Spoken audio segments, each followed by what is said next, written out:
তাই নিজের কাছে লোককে ডিজিএফআই প্রধান বানিয়েই ভারতে পাঠিয়ে দিয়েছেন হাসনাতের ওই বক্তব্যের বিরোধিতা স্বরূপ।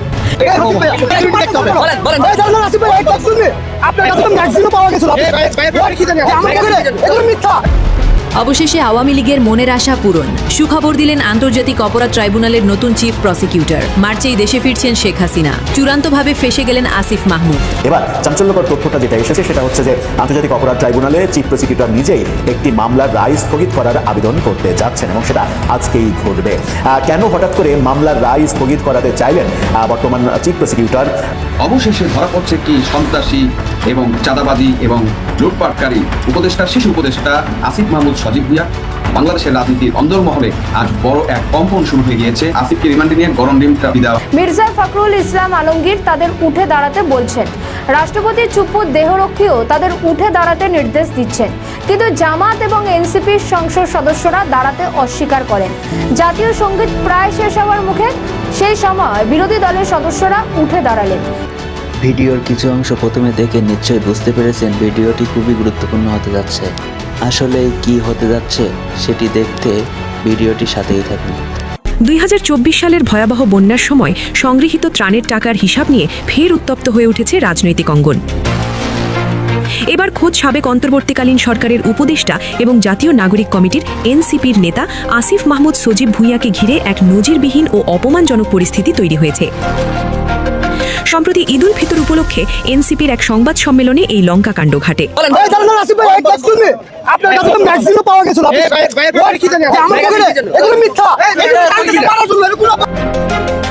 সম্মেলন চলাকালীন এবং শেষ পর্যায়ে নিজেকে জুলাই যোদ্ধা দাবি করা এক ব্যক্তি আসিফ মাহমুদের সামনে দাঁড়িয়ে ত্রাণের টাকার হিসাব দাবি করেন। আমি একজন যোদ্ধা, আমাদেরকে দিয়ে আছে কোটি টাকা।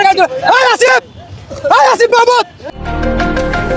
সামাজিক যোগাযোগ মাধ্যমে ভাইরাল হওয়া ভিডিওতে দেখা যায় ওই ব্যক্তি উচ্চস্বরে প্রশ্ন করছেন, বন্যার যে কোটি, সেই টাকা কোথায়? সেই টাকার হিসাব কি এখন পাওয়া যাবে? পরিস্থিতি আরও ঘোরালো হয় যখন ওই ব্যক্তি আসিফ মাহমুদের বর্তমান জীবনযাপন ও ব্যবহৃত গাড়ি নিয়ে প্রশ্ন তোলে। তিনি অভিযোগ করেন, জুলাই আন্দোলনের যোদ্ধাদের কোনো খোঁজ না নিলেও আসিফ মাহমুদ এখন কোটি টাকার গাড়িতে চড়ছেন। এক পর্যায়ে তিনি আসিফ মাহমুদকে সন্ত্রাসী ও মববাজ বলে সম্বোধন করলে সেখানে চরম হট্টগোল ও উত্তেজনা ছড়িয়ে পড়ে।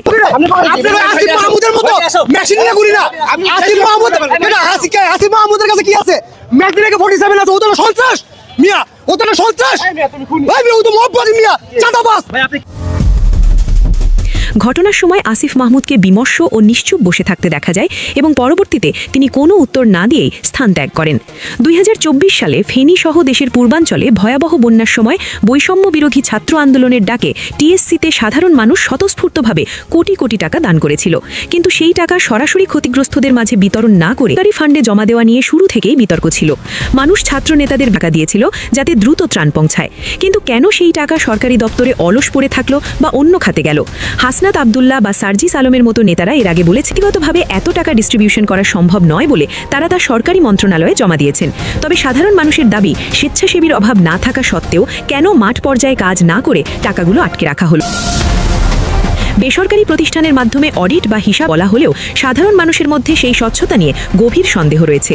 শেখ হাসিনা সরকারের পতনের পর গঠিত অন্তর্বর্তী সরকার প্রশাসনের কাছে জনগণের একটাই দাবি, এই ত্রাণের টাকার প্রকৃত অবস্থা কি? সেই টাকা কি আসলেও সরকারি ফান্ডে জমা হয়েছে? সেই টাকা কি বন্যার্থদের পুনর্বাসনে ব্যয় হয়েছে নাকি অন্য কোনো উদ্দেশ্যে রাখা হয়েছে? রাজনৈতিক বিশ্লেষকরা মনে করছেন, জুলাই আন্দোলনের নায়কদের ভাবমূর্তি রক্ষায় এবং জনমনে সৃষ্ট এই দীর্ঘদিনের সন্দেহ দূর করতে শ্বেতপত্র প্রকাশ করা জরুরি।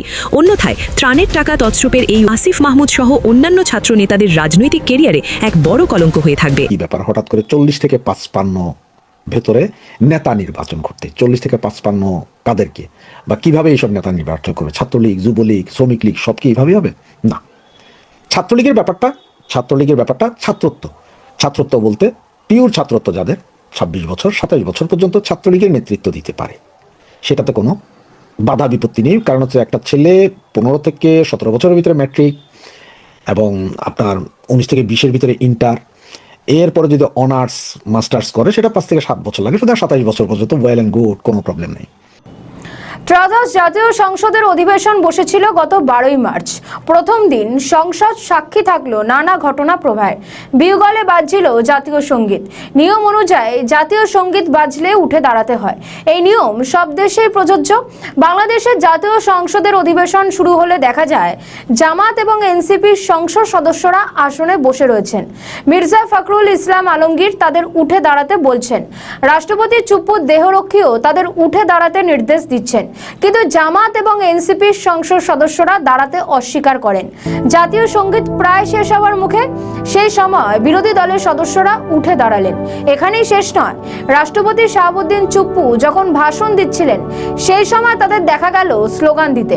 বিরোধী দলের অধিকাংশ সদস্যের হাতে ছিল প্ল্যাকার্ড। তারা শেষ পর্যন্ত সভা থেকে বেরিয়ে যায়। পরে সংসদের বাইরে তারা সাংবাদিকদের বলেন রাষ্ট্রপতির বিরুদ্ধে তারা যুক্তিসঙ্গত কারণেই স্লোগান দিয়েছেন। জামাতের বক্তব্য, রাষ্ট্রপতি চুপ্পু অতীতে সংঘটিত হত্যাকাণ্ডের বিরুদ্ধে কোনো ব্যবস্থা নেননি, অথচ তিনি রাষ্ট্রের অভিভাবক। দ্বিতীয় অভিযোগ, 2024-এর 5ই আগস্ট জাতির উদ্দেশ্যে দেওয়া ভাষণে রাষ্ট্রপতি শাহাবুদ্দিন চুপ্পু বলেছিলেন তৎকালীন প্রধানমন্ত্রী শেখ হাসিনা পদত্যাগ করেছেন। তিনি সেই পদত্যাগপত্র গ্রহণ করেছেন, কিন্তু পরবর্তীতে বিভিন্ন গণমাধ্যমে দেওয়া সাক্ষাৎকারে তিনি সেটা অস্বীকার করেন। এতে তিনি জাতির প্রতি মিথ্যাচার করেছেন, জাতির সঙ্গে বিশ্বাসঘাতকতা করেছেন। রাষ্ট্রপতির বিরুদ্ধে জামাত আমিরের তৃতীয় অভিযোগ, জুলাই অভ্যুত্থানের পর নির্বাচিত প্রতিনিধিদের সংস্কার পরিষদের সদস্য ও সংসদ সদস্য এই দুই ভূমিকায় দায়িত্ব পালনের বিষয়টি একাধিক অধ্যাদেশে উল্লেখ করা হয়েছিল, কিন্তু গ্যাজেট প্রকাশের 1 মাসের মধ্যে সংস্কার পরিষদের আহ্বান করার কথা থাকলেও রাষ্ট্রপতি তা করেননি। এই রাষ্ট্রপতিকে নিয়োগ করেছিলেন হাসিনা সরকারের আমলে, অথচ সংসদে রাষ্ট্রপতি তার ভাষণে আওয়ামী লীগের কড়া সমালোচনা করেন। ফলে তার ভাষণ মেনে নিতে পারেনি আওয়ামী লীগও। দলের অনেকেই তাকে মির্জাফর বলেছিলেন। বলার যথেষ্ট কারণও ছিল। হাসিনা সরকারকে তিনি ফ্যাসিবাদী সরকার বলে মন্তব্য করেন। মুক্তিযুদ্ধের কথা স্মরণ করতে গিয়ে রাষ্ট্রপতি বলেন স্বাধীনতার ঘোষক শহীদ রাষ্ট্রপতি জিয়াউর রহমান বীরত্তম স্বাধীনতা এবং মুক্তিযুদ্ধের ইতিহাসের সকল অবিসংবাদিত নেতাকে শ্রদ্ধার সঙ্গে স্মরণ করছি।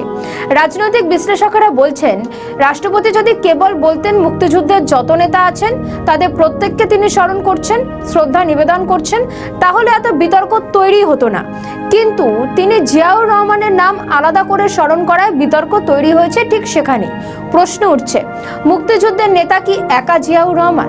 স্বাধীনতার যুদ্ধে তো অনেকেই লড়াই করেছেন, তাদের মধ্যে থেকে শুধু একজনের প্রতি বিশেষ শ্রদ্ধা জ্ঞাপন করা বিতর্ক তৈরি হয়েছে। রাষ্ট্রপতি আরও বলেছেন আওয়ামী লীগ আমলে দুর্নীতি ছড়িয়ে পড়েছিল, আওয়ামী লীগের অসন্তোষ সেখানেই, তাদের দৌলতেই তো শাহাবুদ্দিন চুপ্পু রাষ্ট্রপতি পদে আসীন হতে পেরেছিলেন। তবে এই প্রথম যে তিনি উল্টো পথে হাঁটলেন তা নয়। সম্প্রতি বাংলাদেশের একটি গণমাধ্যমকে দেওয়া সাক্ষাৎকারে রাষ্ট্রপতির মুখে শোনা যায় বিএনপির প্রশংসা। রাষ্ট্রপতির পদ সাংবিধানিক তো বটেই, সেই সঙ্গে এটাও বলা প্রয়োজন যে তাকে হতে হবে নিরপেক্ষ। তিনি বিশেষ কোনো রাজনৈতিক দলের পক্ষ নিতে পারবেন না। কিন্তু কার্যক্ষেত্রে ঠিক উল্টোটা দেখা গেল। একটি রাজনৈতিক দলের কর্মী যে ধরনের আচরণ করে থাকেন, একজন রাষ্ট্রপতি সেই ধরনের আচরণ করতে পারেন না। বাংলাদেশের রাজনৈতিক ইতিহাস বলছে রাষ্ট্রপতিকে রাজনৈতিক দলগুলি দলের ভিত হিসেবে ব্যবহার করে থাকে। বিএনপি সেটাই করেছে।